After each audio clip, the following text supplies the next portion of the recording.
taong makakalaya itong araw na ito pagkalabas ng presinto at patutumbahin mo siya.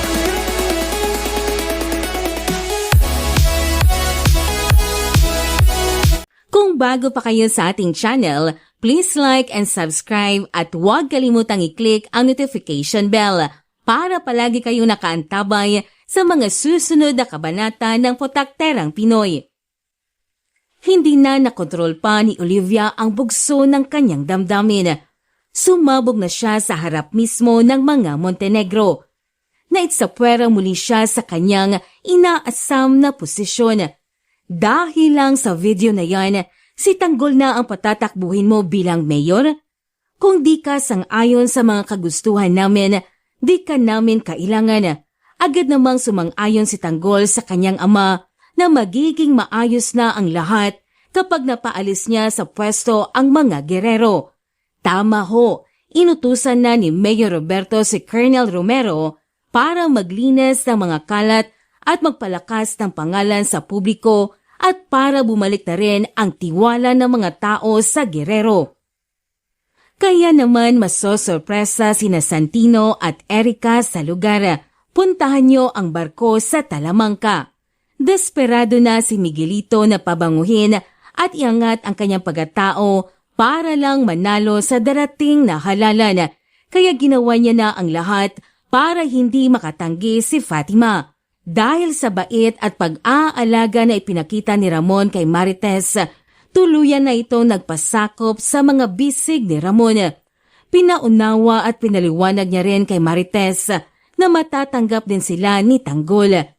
Mabilis na nakaisip ng plano si Miguelito para kusang lumabas ng lungga si David.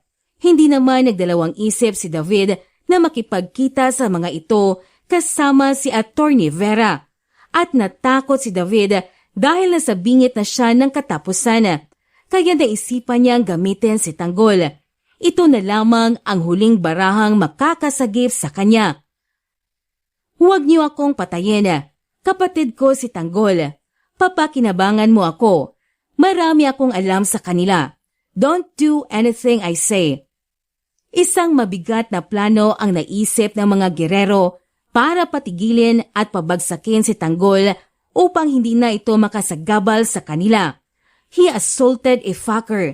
Galit na galit si Miguelito kay Tanggol dahil basag ang kanyang muka at hindi malang siya nakaganti. Kaya naman inutusan niya sa loob na pahirapan at huwag nang bigyan pa ng pagkakataon na mabuhay.